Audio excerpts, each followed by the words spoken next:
Hola, saludos a toda la gente que vaya llegando al programa. Muchas gracias por estar aquí con nosotros. Y bueno, saludos a todos ustedes y toda la gente que nos vea en diferido. Muchas gracias. Y no sé quién tenemos por aquí. Wolfpack. Bienvenido. Gracias por ser el primero en el programa. Bueno, perfecto. Pues vamos a empezar hoy con el caso de Jeffrey Epstein. Perfecto, señores y señoras. Son terribles los negocios oscuros de los gringos. De los gringos no. De los judíos. Bueno.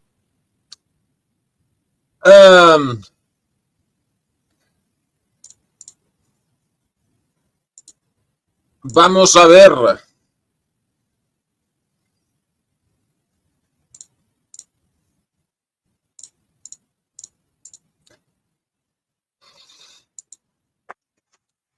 Donald Trump ya no sabe qué hacer para no publicar los archivos sobre Jeffrey Epstein.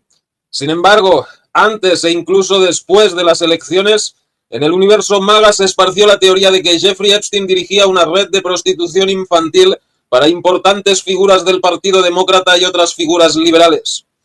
Hay miles de canales, cuentas e influencers afines a Donald Trump y al movimiento MAGA, y naturalmente Trump no puede controlar lo que diga cada uno de ellos. Pero el propio Trump, sus familiares y miembros de su administración se dedicaron a meter esa idea en las mentes de las bases trumpistas. Ya en febrero de 2025, con Trump ya en la Casa Blanca, su fiscal general Pam Bondi declaró a Fox News que la lista de clientes de Jeffrey Epstein estaba sobre su escritorio, junto a los archivos sobre los asesinatos de John Fitzgerald Kennedy, su hermano Robert Francis Kennedy y Martin Luther King, y que ella, siguiendo las órdenes de Trump, los estaba revisando todos para publicarlos. Gary, bienvenido, muchas gracias por estar aquí con nosotros. Si abren el Caronte 47, bienvenido. Si abren el artículo y pinchan sobre las palabras azules podrán ver las fuentes de la información también. Y de paso se suscriben a mi blog, por favor. Bueno, seguimos. Cuando en 2024 algunos archivos sobre Epstein fueron publicados, Bondi dijo que se tenían que haber publicado mucho antes, acusó a Bill Clinton y pidió que se publicara la lista. A finales de febrero de 2025, después de mucha expectación, entregó a varios influencers material sobre el caso Epstein, pero esa entrega acabó siendo una decepción. El material contenía información sobre el caso que ya era conocida. Sin embargo, Bondi insistió que habría más entregas con nueva información. Finalmente, después de meses de expectación, a principios de julio de 2025, el FBI y el Departamento de Justicia dijeron que la lista de clientes de Jeffrey Epstein no existe y que Epstein se suicidó en la cárcel. Ese fue el momento en que las cosas se empezaron a torcer para Trump y sus compinches. Los motivos que dieron para no publicar el material fueron que no podían publicar pornografía infantil y que además expondrían a individuos inocentes a acusaciones graves. Además, parte del poco material que publicaron estaba manipulado. Al vídeo de seguridad de la cárcel donde Epstein murió le faltan 3 minutos. Según Pam Bondi, eso se debía por un reinicio que el sistema informático hacía cada noche. Sin embargo, el 29 de julio se filtró otra versión del vídeo que dejaba ver a una misteriosa figura entrando en el bloque de celdas justo en uno de los minutos que faltaban. ¡Qué casualidad!, ¿no?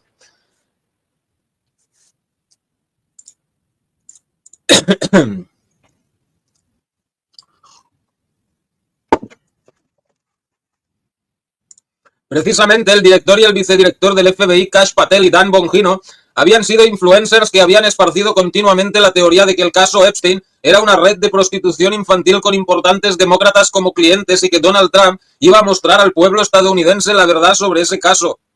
A partir de ahí el enfado empezó a crecer en parte de las bases de MAGA e incluso entre algunas figuras prominentes. Stu Peters, Marjorie Taylor Greene, los gemelos Hodge, Alex Jones, Jack Posobiec, Laura Loomer, Tucker Carlson, Nick Fuentes, una tras otra las personalidades de MAGA se iban girando contra Trump. Mientras tanto, las bases trumpistas se van dividiendo y erosionando. Ahora mismo las bases del movimiento MAGA se dividen en varios grupos. Los oficialistas, los que creen la versión oficial de que Epstein se suicidó y de que la lista de clientes no existe. Todo es culpa del Estado profundo. Según esta corriente, fuerzas del Estado profundo en las fuerzas de seguridad y el funcionariado han tomado el control de la administración Trump. Todo culpa de Israel. Se han dado cuenta ahora de lo que es evidente desde hace décadas, que Israel tiene una influencia enorme sobre el gobierno de Estados Unidos y que los documentos no serán publicados para encubrir una operación de inteligencia israelí. Los trumpistas puros. Estos creen que hay que apoyar a Trump para que vuelva a tomar el control de su movimiento, porque este estaría contaminado por oportunistas que tienen sus propios intereses. Estos son los que urgen a Trump para que despida a Pam Bondi. Los que creen en el plan son aún más fanáticos que los oficialistas, los que creen cosas como que Trump hizo arrestar a Biden, a Nancy Pelosi, a los Clinton y a otras figuras demócratas y liberales para llevarlos a Guantánamo, donde supuestamente los habría hecho ejecutar para luego poner clones en su lugar. Según ellos, Trump es una mente maestra, un ser casi celestial, enviado por Dios para salvar a Estados Unidos y al mundo entero. Según este grupo, todo esto es un truco de Trump para que los pedófilos demócratas del Estado profundo se confíen y arrestarlos más adelante, o alguna gilipollez por este estilo. Los que abandonan el barco son los que están decepcionados con Trump, que han dejado de apoyarle. Algunos han empezado a apoyar el nuevo proyecto político de Elon Musk. Otros ya han avanzado que van a votar a los demócratas en las próximas elecciones, aunque solo una pequeña parte de MAGA dé la espalda a Trump y a los republicanos. Esto podría ser desastroso para MAGA y el Partido Republicano en las próximas elecciones de medio término y en las presidenciales de 2028.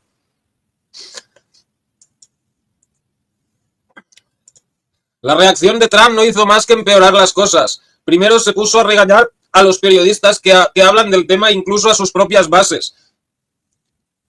Según Trump, había que hablar de lo bien que va el país. Cuando esto naturalmente no funcionó, Trump intentó darles algunas migajas a sus seguidores, solicitando la publicación de los archivos del gran jurado del caso Epstein, los cuales él bien sabía que no contienen la lista de clientes, que es lo que más les interesa a sus seguidores. Podría tardar meses y que además fue rechazado por el juez y por Ghislaine Maxwell, la expareja de Epstein. Cuando eso tampoco funcionó, Trump intentó desviar la atención hacia otros asuntos. El autopen de Biden, Obama y el Russia Gate, los archivos desclasificados sobre el asesinato de Martin Luther King, nada parece funcionar. Hasta ahora Trump había salido airoso de todos los escándalos, pero esta vez no solo parece que no lo consigue, sino que todo lo que hace complica aún más su situación. La gente le decía que si podía publicar esto, ¿por qué no podía hacer lo mismo con los archivos del caso Epstein?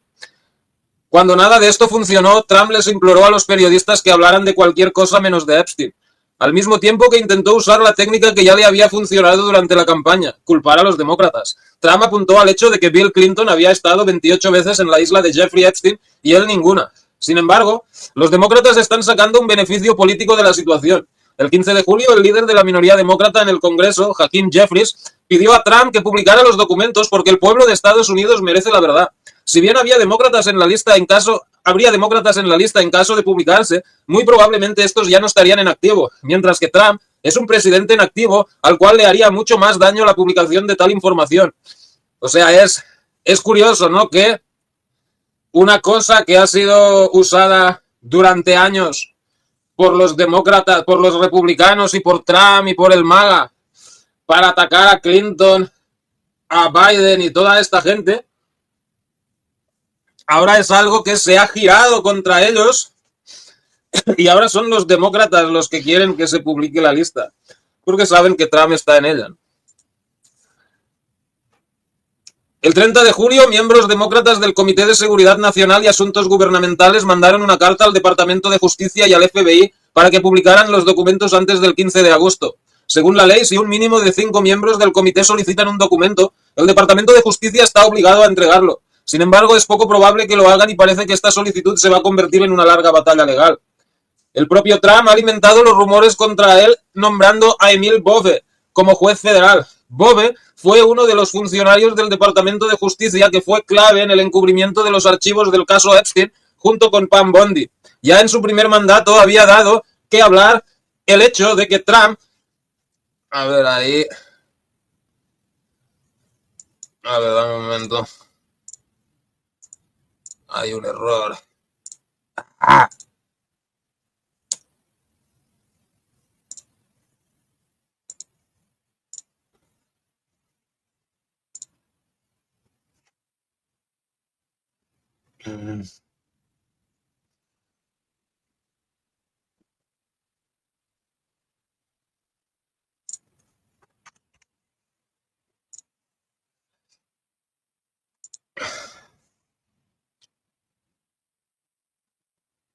El hecho de que Trump nombrara como secretario de Trabajo a Alex Acosta, el fiscal que le dio a Epstein un trato muy favorable en 2008.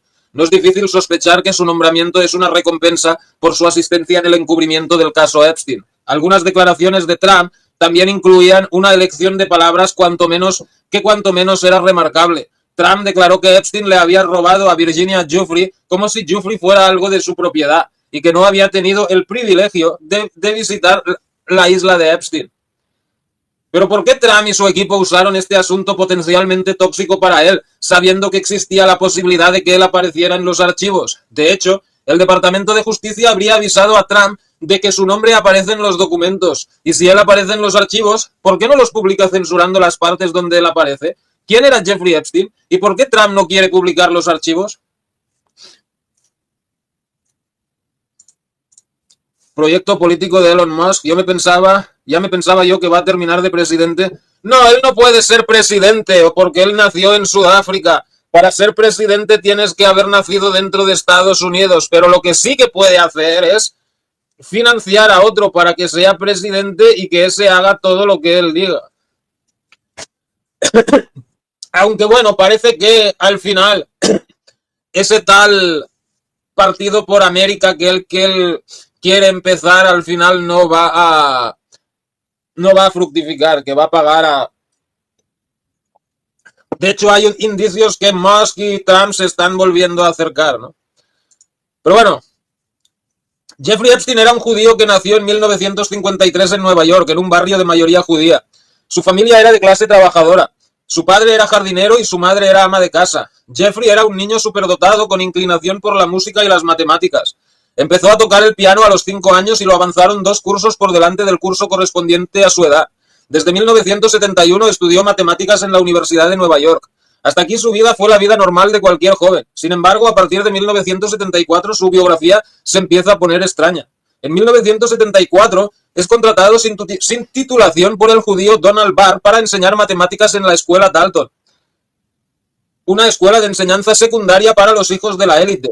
O sea, él, que es superdotado y todo el rollo, deja la universidad antes de que le den el título y lo contratan en esta escuela sin título, ¿no?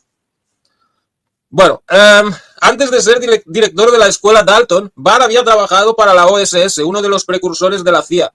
Barr también era escritor de ciencia ficción y uno de sus libros tiene curiosos parecidos con el caso Epstein. Bueno, el libro de él es de unos extraterrestres que secuestran a chicas jóvenes a su planeta y no sé qué rollo más. En esa escuela Epstein conoció al padre de uno de sus alumnos, Alan Greenberg. Alan Greenberg era un judío que se llevó a Epstein a trabajar al banco de inversiones Bear Stearns. Allí conoció a Edgar Bronfman Sr., un judío canadiense con un patrimonio de 2.500 millones de dólares y muy vinculado al sionismo, cuya familia se había enriquecido gracias al contrabando de alcohol. En 1981 fue despedido por Bear Stearns por irregularidades en sus transacciones, aunque siguió siendo cercano a Greenberg. Después de ser despedido por Bear Stearns, fundó Intercontinental Assets Group Incorporated, AIG, una empresa dedicada a recuperar dinero perdido en estafas o ayudar a estafadores a conservar el dinero estafado.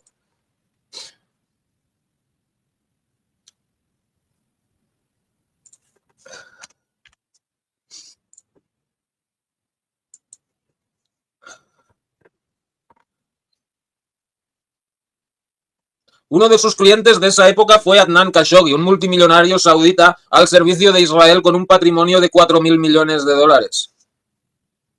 Khashoggi estaba implicado en la rama israelí del asunto Irán-Contra, por lo que se especula que Epstein también podría haber estado implicado en el Irán-Contra. Además de ser un traficante de armas, Khashoggi también se dedicaba al chantaje sexual. Ya en esa época se empezó a rumorear que Epstein era un agente de inteligencia. En su casa se encontró un pasaporte austríaco con un nombre falso que fue usado para viajar a España, Francia, Reino Unido y Arabia Saudita. En 1987 fue contratado por Stephen Hoffenberg, otro judío que operaba una agencia de cobro de deudas que luego resultó ser un esquema piramidal Ponzi.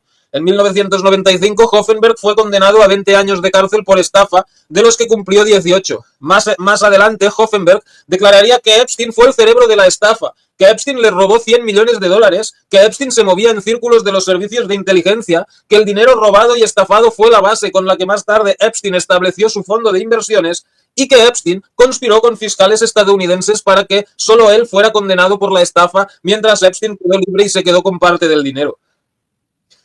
Fue en esa misma época cuando Epstein conoció a otra persona clave en el caso Epstein, Ghislaine Maxwell. Hay diferentes versiones sobre el momento en que Ghislaine Maxwell y Epstein se conocieron. Según los medios oficiales, se conocieron en 1991 después de la muerte del padre de Ghislaine, y según Hoffenberg se conocieron a finales de los 80. Pero la versión más interesante la da el judío exagente del Directorio de Inteligencia Militar israelí, Ari Ben Menashe. Según Ben Menashe, Epstein y Ghislaine Maxwell se conocieron a principios de los 80 y fue el padre de Ghislaine, el multimillonario judío Robert Maxwell, quien presentó su hija a Epstein. A principios de los 80, Robert Maxwell y Ben Menashe se dedicaban a traficar con armas para sus jefes de los servicios de inteligencia israelíes. Estaban en la rama israelí del Irán-Contra y se dedicaban a vender armas a Irán. Robert Maxwell quería que Epstein también formara parte de la operación.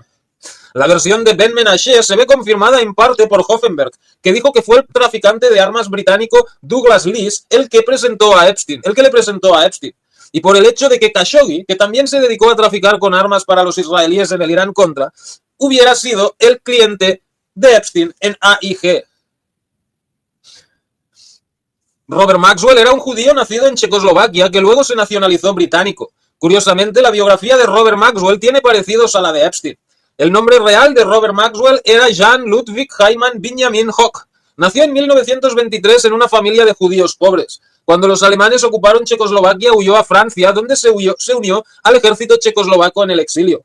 Cuando los alemanes también invadieron Francia, escapó al Reino Unido, donde se alistó al ejército británico, donde llegó al grado de capitán. Después de la guerra trabajó para el Foreign Office, el Ministerio de Asuntos Exteriores del Reino Unido, en su oficina de prensa en Berlín. En 1946 se nacionalizó británico y en 1948 adoptó el nombre inglés de Robert Maxwell. Luego usó sus contactos en el sector mediático para obtener empleo en una editorial de la cual más tarde compraría la mayoría de las acciones. Con el tiempo, convirtió esa editorial en una de las más grandes editoriales académicas del mundo. Para los años 80, Robert Maxwell tenía en sus manos un imperio empresarial que incluía editoriales, periódicos y un club de fútbol. Saludos a la gente que va llegando. Hoy Koslov, bienvenida. Saludos a Argentina, muchas gracias.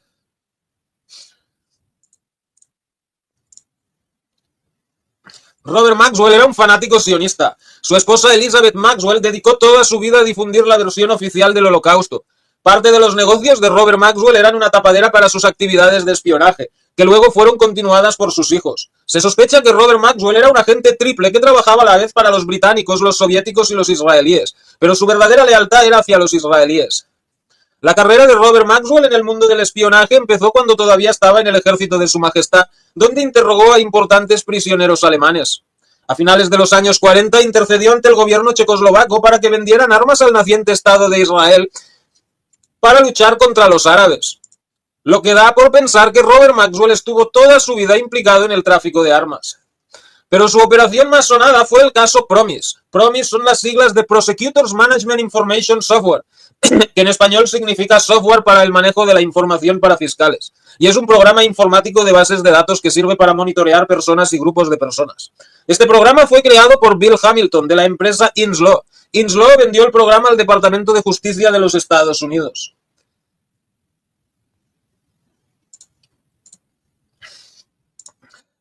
El gobierno de los Estados Unidos rápidamente se dio cuenta del potencial del programa, que iba mucho más allá del manejo de archivos judiciales. Piratearon el software y dejaron de pagar a Inslaw. Algunos se preguntaban por qué el gobierno no quería pagar los 8 millones de dólares que se le adeudaban a Inslaw y estaba dispuesto a un largo proceso judicial que duró décadas. La respuesta es que el uso que el gobierno le iba a dar al software era secreto e incluso ilegal. El gobierno quería usar el software PROMIS para controlar a disidentes con una base de datos que sería usada en un proyecto de continuidad de gobierno para confinar a estos disidentes en campos FEMA. O sea, era ese famoso proyecto de dividir a la gente en 3 grupos, ¿no? a los líderes los iban a matar, a los disidentes los iban a meter en los campos FEMA y los otros los iban a dejar libres, ¿no? A partir de aquí, el asunto Promise se convierte en una increíble maraña laberíntica de asesinatos, espionaje, narcotráfico, tráfico de armas, crimen organizado, fraude electoral y mucho más, que sería demasiado largo tratar ahora. Bueno, todo esto de los asesinatos, el narcotráfico y tal, con Promise, eso tiene que ver con el caso del pulpo, que en inglés era The Octopus, los asesinatos del pulpo. Los asesinatos del pulpo, o sea, no lo voy a explicar todo aquí porque sería muy largo, o sea, tendríamos que hacer todo un programa solo para eso.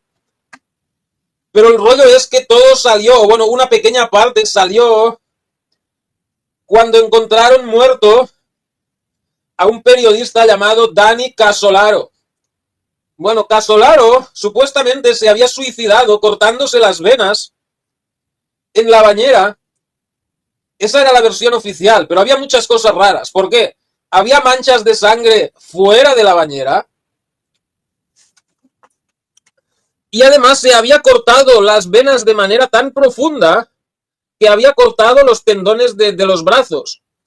Entonces, físicamente, o sea, eso solo lo puedes hacer una vez. O sea, te puedes cortar el tendón de un brazo, pero entonces tu mano va a quedar colgando, ya no la puedes usar, ya no puedes cortarte el tendón de la otra mano. Y él tenía los dos tendones cortados. Entonces, hay grandes sospechas de que fue asesinado. Y más cuando el maletín que contenía la información del libro o los artículos que iba a escribir sobre este asunto había desaparecido. Todo lo que sabemos de la red del pulpo son los personajes más bajos, los líderes. Bueno, se dice que uno era George Bush, el padre, y otros eran directivos de la CIA y todo ese rollo. Que esos a su vez estarían controlados por multimillonarios y todo ese rollo. Y controlarían el narcotráfico a nivel mundial, el tráfico de armas y todo ese rollo, ¿no? El asesinato de Casolaro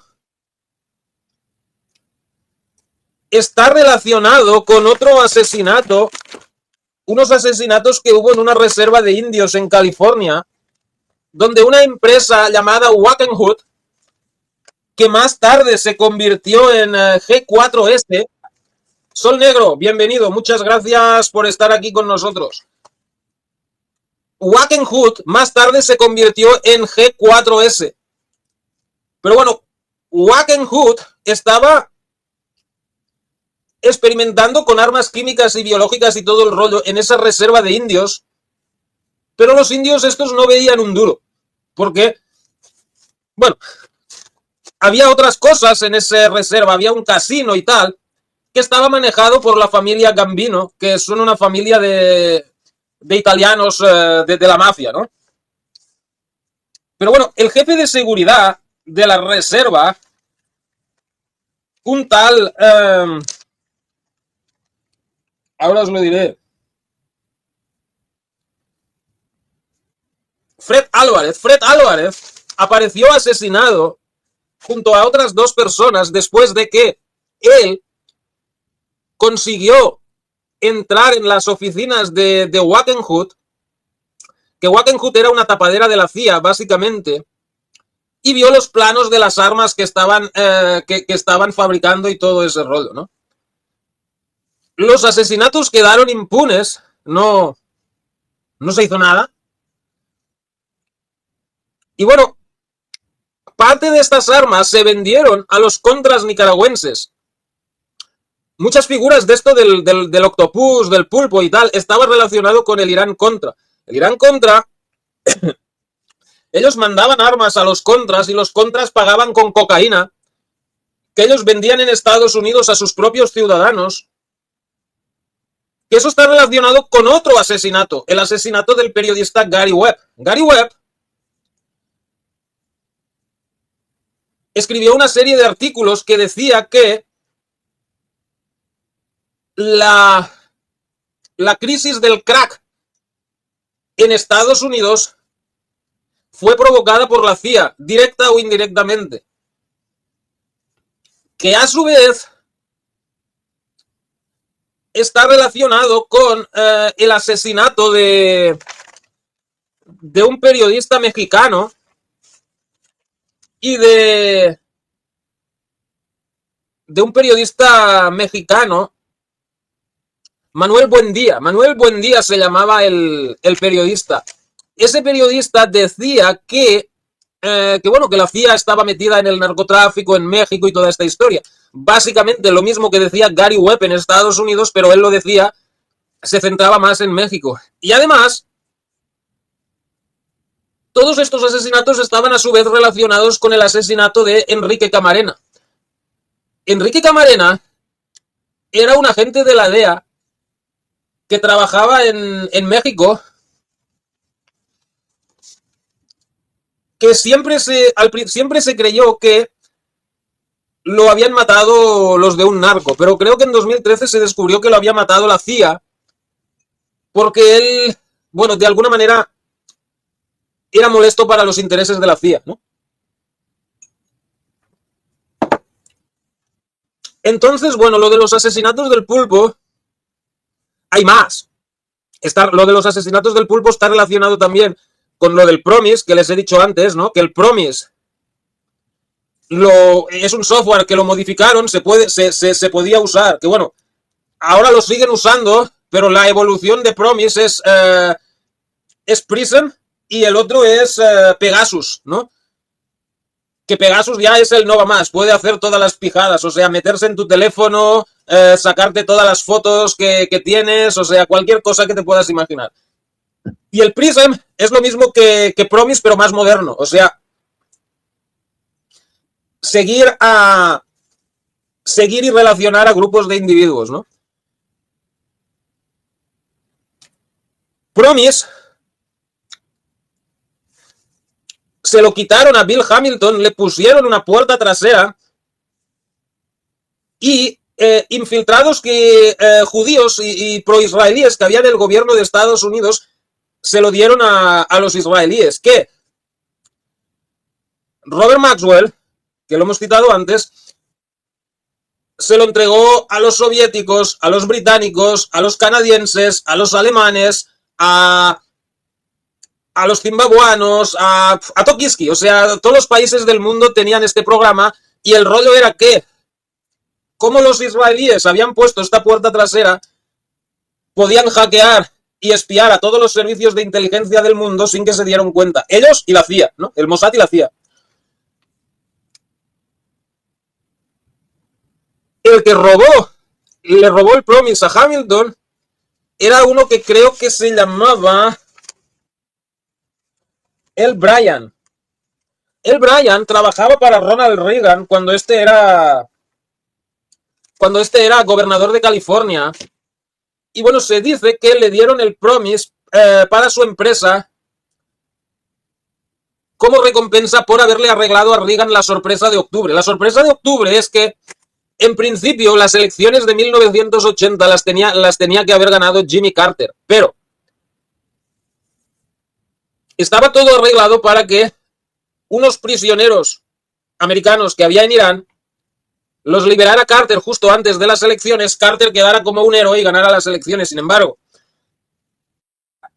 Bryan y otro tipo llamado Michael Riconosciuto fueron a Turquía a hablar con los iraníes y les dijeron, mira, si os esperáis hasta después de las elecciones para liberar a los rehenes, os vamos a dar 40 millones de dólares a cada uno. Los iraníes pensaron, sí, ¿vale? ¿Por qué no? 40 millones de pavos a cada uno. Pues no hacer nada, solo por esperar. Ok, trato hecho. Bueno, total, que pues los rehenes no se liberaron hasta después de las elecciones. Ronald Reagan ganó las elecciones y el resto es historia. Sin embargo, a él Bryan le acabó pasando lo mismo que a las cosas del karma, ¿no? Él le robó el software a Hamilton y al final le acabó pasando lo mismo que a Hamilton, que le robaron el software y se lo dieron a Robert Maxwell. Que bueno, Robert Maxwell tenía empresas de informática en Israel y tal, y a través de ahí, de esas empresas, empezó a vender el software a los rusos, a los alemanes, a los británicos, a los canadienses, a los zimbabuanos, a los otros y a los de la moto. Bueno, pero esto eran los asesinatos del pulpo, que es una trama relacionada, pero que Epstein no está en ella, ¿no? O sea, es una trama que muchos personajes del caso Epstein están ahí también, pero Epstein no está. Entonces, bueno, lo de el pulpo tendría que hacer otro artículo, otro programa y todo ese rollo, ¿no? O sea, de momento vamos a centrarnos en Epstein, ¿no?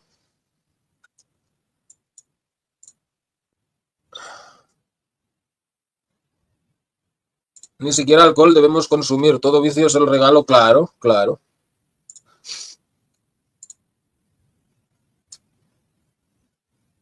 Por eso el Fier no fumaba ni bebía, brother. Aunque bueno, luego dicen que su médico le daba anfetaminas y no sé qué rollo. Que bueno, no sé si será verdad o es otro cuento para desprestigiarlo, ¿no? Igual como también dicen que era homosexual y no sé qué, que es otro cuento que se han inventado sobre él, ¿no? Pero por ejemplo, ¿cómo era? Goring. Goring sí era adicto a la morfina y todo este rollo. La memocracia y sus cosas. Bueno, vamos a seguir con lo que...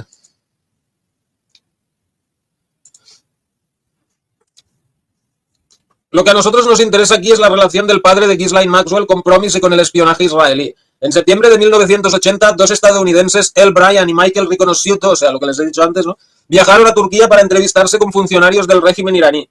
Allí acordaron pagar 40 millones de dólares a cambio de que los iraníes no liberaran a los rehenes hasta después de las elecciones, favoreciendo así en estas al republicano Ronald Reagan por encima del demócrata Jimmy Carter.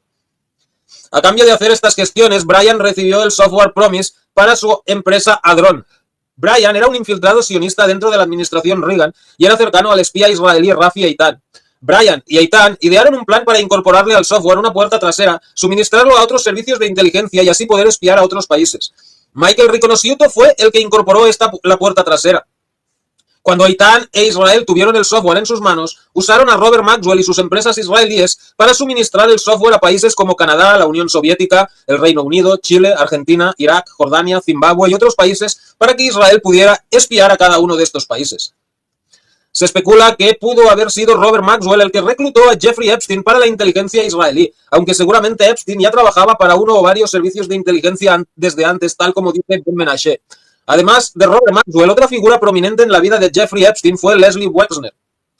Wexner y Epstein se conocieron en 1986-87. Leslie Wexner tiene un patrimonio de 10.000 millones de dólares que se dedica al sector de la moda. Es el dueño de Bath and Body Works y de Victoria's Secret.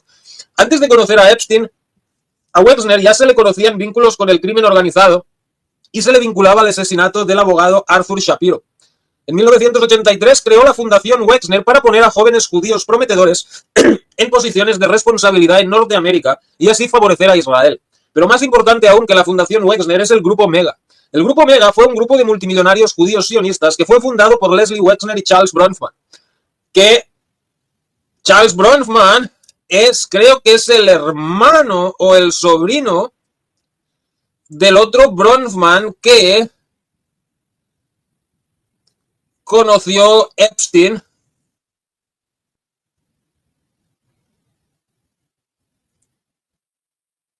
Edgar Bronfman. Edgar Bronfman pues, es el hermano o es el padre, no sé. Bueno, la familia Bronfman son judíos canadienses, aunque emigraron desde Ucrania.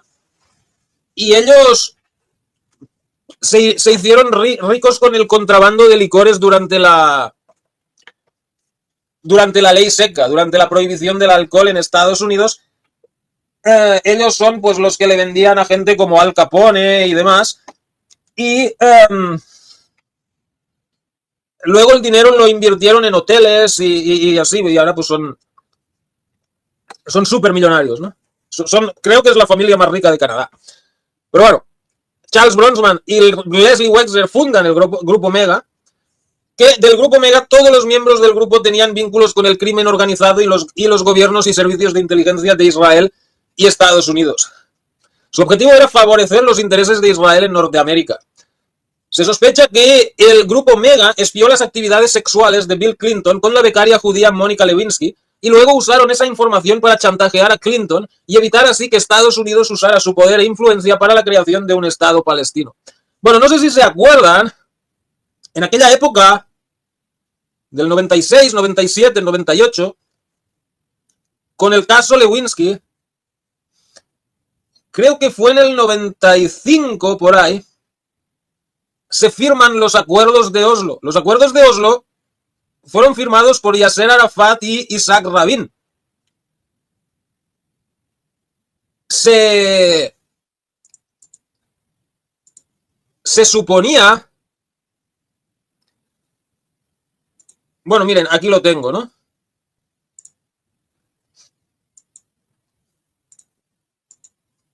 Israel usa el caso Epstein para atrapar al gobierno de Estados Unidos, dice exagente de inteligencia israelí. Los israelíes se aseguraron de que los estadounidenses no les impidan matar en Gaza, sostiene Ari Ben Menashe. Israel usa el caso Jeffrey Epstein, el magnate financiero vinculado con la élite y acusado de tráfico sexual de menores, para manipular a las autoridades estadounidenses, declaró en una entrevista en el programa Going Underground Ari Ben Menashe, exagente de la inteligencia israelí. Ari Ben Menashe sostiene que los israelíes se aseguran de que los estadounidenses no les impidan matar en Gaza. Creo que el gobierno estadounidense está en cierto modo atrapado por los israelíes. Jeffrey Epstein es una de sus herramientas para atraparlo. En ese contexto señaló que el expresidente de Estados Unidos Bill Clinton y el ex primer ministro de Israel Ehud Barak se reunieron con el ex líder palestino Yasser Arafat en la década de 1990 y estaban a punto de llegar a un acuerdo para una solución de dos estados, pero eso se detuvo por culpa de Epstein. No hubo acuerdo, la razón fue Epstein, estaban siendo chantajeados por Epstein. Bueno, el rollo es que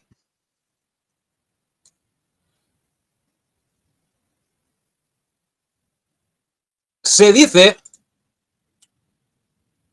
que, bueno, los acuerdos de Oslo, que se firmaron en el 95, se suponía que iban a ser el primer paso a esa solución de dos estados. Pero luego, bueno, por una parte mataron al primer ministro israelí, Isaac Rabin, que bueno, la versión oficial fue que lo mató un soldado, que se volvió loco, que no sé qué, pero bueno, lo más probable es que detrás del tipo este pues estuviera pues algún grupo de la inteligencia israelí, porque pues consideraban a Rabin demasiado blando o demasiado lo que fuera, ¿no? Pero Estados Unidos, si hubieran querido, de alguna manera hubieran podido forzar a Israel a aceptar un Estado israelí, simplemente amenazándolos de parar la ayuda hacia Israel y o armar a sus vecinos árabes. Sin embargo, se sabe que estos del Mega grabaron las actividades sexuales de Clinton y Lewinsky. Lewinsky era una becaria de familia judía que trabajaba que se especula que Mónica Lewinsky trabajaba para los israelíes, o que por lo menos era usada por ellos. Entonces, pues bueno, lo único que salió a la luz fue que Clinton y Lewinsky habían tenido sexo, pero no salieron los detalles ni nada, ¿no? Y bueno, se dice que chantajearon a Clinton con publicar todos los detalles y todo el rollo si él seguía para adelante con lo del Estado palestino, ¿no? Bueno, por lo menos no salió tan mal parado como Kennedy. Kennedy, cuando amenazó a Israel con cerrarles el grifo si no paraban su programa nuclear, se lo quitaron de en medio, ¿no? Pero bueno, en aquella época, durante el caso Lewinsky, se pensaba que Mega era una persona, era un infiltrado israelí en el gobierno de Estados Unidos, pero luego se supo que no, que Mega era un grupo de personas que eran los judíos más ricos de Estados Unidos y Canadá, que actuaban como un lobby para Israel, o sea, chantajeando a políticos, comprándolos. Y Leslie Wexner, bueno, ahora entenderéis por qué Epstein trabajaba para el Wexner este.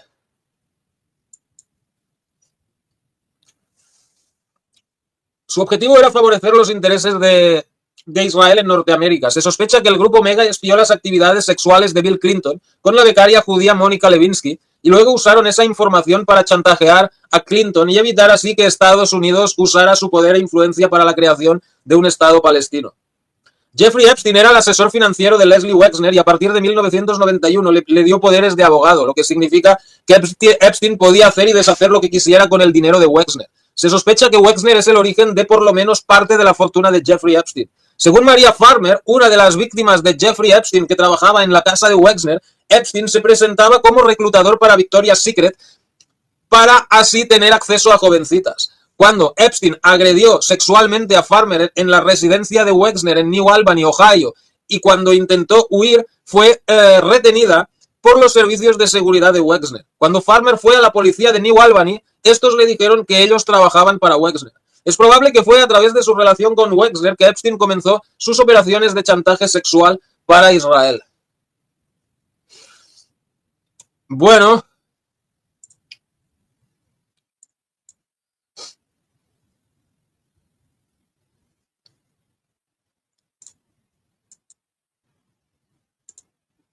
si quieren, si pinchan ahí en el artículo las palabras azules se pueden ver las fuentes y todo ese rollo. Voy a abrir la ventana que me estoy quedando frito, señores.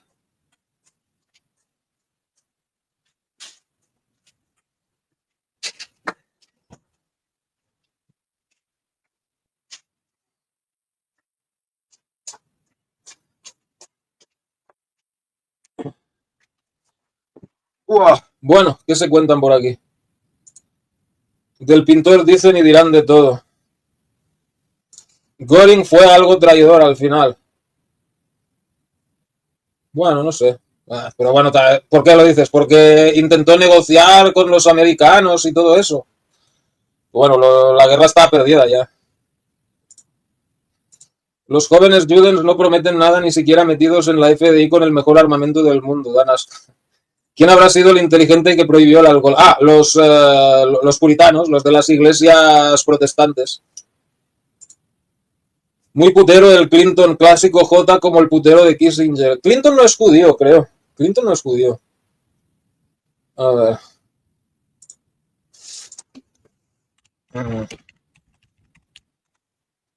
Bill Clinton. William Jefferson Clinton.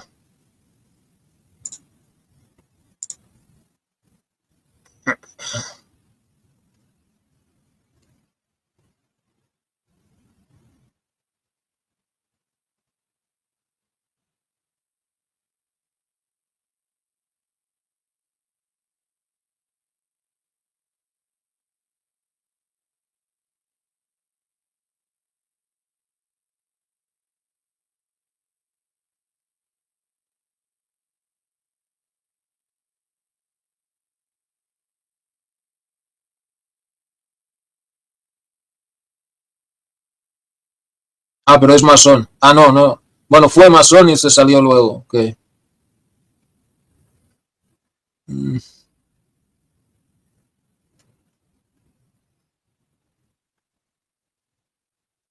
Bueno, no pone de qué religión eran, pero pues no sé. Supongo que si no lo pone, o eso quiere decir o que es un J o que es de estos que, bueno, que no creen en ninguna religión. No, míralo, aquí está, es bautista.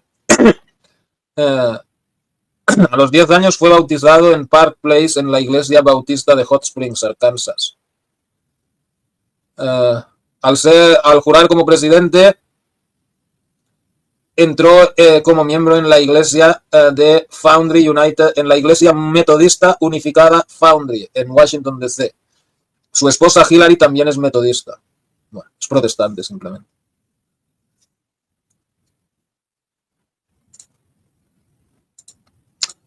Ok, Isaac Rabin quería 2 estados, por eso lo bajaron en la calle 1 de la ultraderecha sionista. Sí, yo creo que al final, a largo plazo, no les va a quedar otra que aceptar un estado palestino. Por eso tienen tanta prisa por ahora invadir Gaza y Cisjordania y todo eso, porque saben que con la natalidad en Israel va a ocurrir lo mismo que ha ocurrido en Europa y en Asia, que va a ir para abajo. Entonces tienen prisa ahora para anexarse Gaza y Cisjordania, si no. Pero lo del gran Israel, del río Nilo al río Éufrates y tal, no creo yo que lo vayan a conseguir nunca, ¿no? Sayanim, estos son agentes cuando se presenta la oportunidad. Puede serlo cualquier Juden, una nación de alcahuetes y cobardes. Sayanim, nunca he oído. Un reclutador que Moishe, hijo de puta. Este Wexner, sí, sí. Después los pateas y te llaman antisemita, claro. Sí, o sea, ¿cómo te diré? Es un rollo como Biden, como Milei, ¿no? Que dicen, no. Biden decía que él no, dice, yo no soy judío, pero soy sionista. Milei ha ido más allá todavía. Dice, no, yo soy judío, yo soy, pero es un wannabe, o sea, los judíos se ríen de él, o sea, le ríen las gracias y todo el rollo porque lo necesitan, o sea, quieren que les dé la Patagonia y todo el rollo, pero a sus espaldas se ríen de él, del Milei. Hay vídeos de él diciendo que él es sionista y todo eso, y todo para que luego Netanyahu lo insultara y todo, ¿no? Así son esta gentuza, o sea, haces todo por ellos y luego te pagan con insultos y toda la mierda. Mileikowski es medio bastardo. Sí. Bueno, señores y señoras, vamos a mirar otros temas.